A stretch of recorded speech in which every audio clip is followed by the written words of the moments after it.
भी नहीं पता था कि होता क्या है, बस इतना पता था पापा बीमार है। और मैं वहां पे गई, जो पानी की बोतल का जो ढक्कन होता है ना, छोटी छोटी उंगलियों से उसमें पानी भर के अपने पापा के गले में पानी दे रही थी कि वो थोड़ा सा पी ले। और मैं और मेरा छोटा भाई दोनों वहां जाके वो कम जैसे पानी पिला के सीढ़ी मतलब लिफ्ट से नीचे उतर ही रहे थे कि उतर के मैंने देखा मेरी माँ बीच रोड पे खड़े होकर रो रही थी। ऐसी सिचुएशन मैंने देखी उस टाइम पे।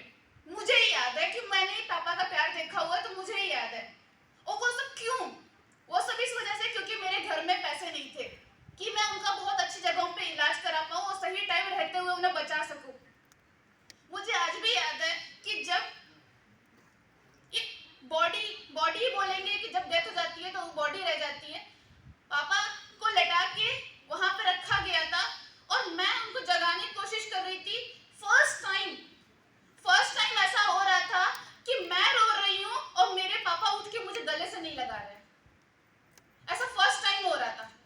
और जब बॉडी को लेके एम्बुलेंस में हम वहां पे इलाहाबाद गए, मैं आपको बताऊं वहां पे लोगों ने क्या किया, वहां पे एम्बुलेंस के पैसे भी मेरी रोती हुई मां से मांगे।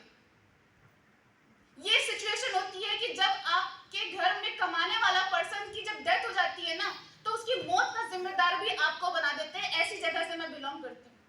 ऐसी सिचुएशन थी वहां पे। अब ऐसी सिचुएशन जब मैंने देखी ना, मैंने कहा यहाँ पे तो नहीं रह पाएंगे, कोई पूछने नहीं आ रहा था। और मैं आपको बताऊं, जितनी मेरी अभी उम्र है ना, उतनी उम्र में मेरे मम्मी थी जब मेरे फादर की डेथ हुई थी। उतनी उम्र में मतलब कुछ भी नहीं देखा था उन्होंने, कुछ भी नहीं। उस टाइम पे डेथ हुई और नाना ने कहा कि ये ऐसे मैं नहीं देख पाऊंगी। वहां पे कोई पूछ नहीं रहा था। मैं आपको बताऊं, बहुत सारे लोग हैं जो अपने बच्चों से बात बोलते होंगे कि अभी हम हैं तुम्हें देखने के लिए, तुम्हें कुछ करने की जरूरत नहीं। बोलते हैं? सुना होगा आपने। मेरे पापा ने मॉम से कहा था कि तुमको जॉब करने की जरूरत नहीं, अभी हम हैं तुम्हें देखने के लिए। ये बताना भूल जाते हैं कि जब हम नहीं होंगे देखने के लिए तब तुम्हारा क्या होगा।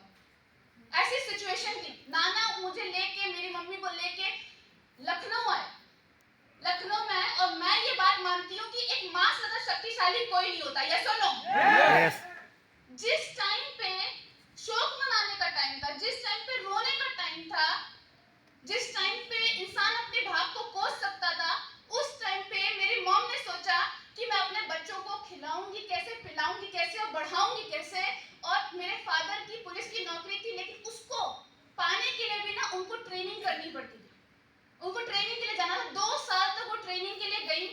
और सोचो 3 बच्चे होने के बावजूद, ऐसे एरिया से बिलोंग करने के बावजूद, उन्होंने बुलेट फायरिंग की, हर्डल्स किया, भागा दौड़ी की, स्विमिंग की, वो सारी चीजें की जो एक पुलिस की नौकरी पाने के लिए करनी पड़ती है। आज लोग बोलते हैं मुझे कि पूर्णिमा तुम इतनी बोल्ड और स्ट्रांग कैसे हो।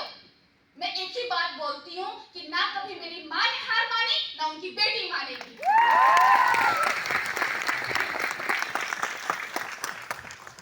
आज जब भी मैं देखती हूँ कि किस तरीके से मेरी मॉम ने मुझे आगे बढ़ाया, मुझे बहुत इंस्पिरेशन मिलता है। और मैं ये मानती हूँ कि आप अपनी लाइफ में जब भी कोई ऐसा डिसीजन लेते हो जिससे आप अपनी फैमिली में हार नहीं मानते, तो आप अपनी ही फैमिली के लिए इंस्पिरेशन बन जाते हो। यस और नो? राइट? तो मैंने भी कहा कि ठीक है, अब इससे 2 साल के लिए मेरी मॉम चले गए मुरादाबाद, वहां पे पढ़ाई अपना ट्रेनिंग वगैरह करने के लिए। 2 साल तक हम बिना माँ बाप के थे। मेरे नाना नानी के घर में मेरे दोनों भाइयों को मेरे नाना नानी देख रहे थे। आपने मतलब देखा होगा बचपन में आपको टिफिन बॉक्स पैक करके मम्मी लोग देती थी, राइट? मेरे साथ मैं आपको बताऊं, गुड्डा गुड़िया खेलने वाली उम्र में भी मैं अपने भाइयों की पेरेंट टीचर मीटिंग अटेंड करती थी पेरेंट बनके। और मेरी पेरेंट टीचर मीटिंग में हमेशा एब्सेंट लगता था, हमेशा एब्सेंट लगता था। मैं अपने भाई को उस जगह से ही नहीं लेके जाती थी जहां पे आइसक्रीम का ठेला लगा हो, क्योंकि गलती से मेरे भाई ने मांग लिया ना तो बहन दिला नहीं पाएगी। ऐसी सिचुएशन थी। मैं अपने नाना के पास में गई और नाना से पूछा, नाना मैं ऐसा क्या कर सकती हूँ कि जिससे जैसे बाकियों की लाइफ है वैसे मेरी भी लाइफ हो, मुझे भी ये सब चीजें मिले, मेरे भाई को भी वो चीज मिले। तो जैसे सबके पेरेंट्स बोलते हैं, मेरे भी पेरेंट्स ने सेम बात बोली कि अगर तुम पढ़ाई करोगी और टॉप करोगी, अच्छे मार्क्स लाओगी, तो तुम्हें ये सब कुछ मिल सकता है।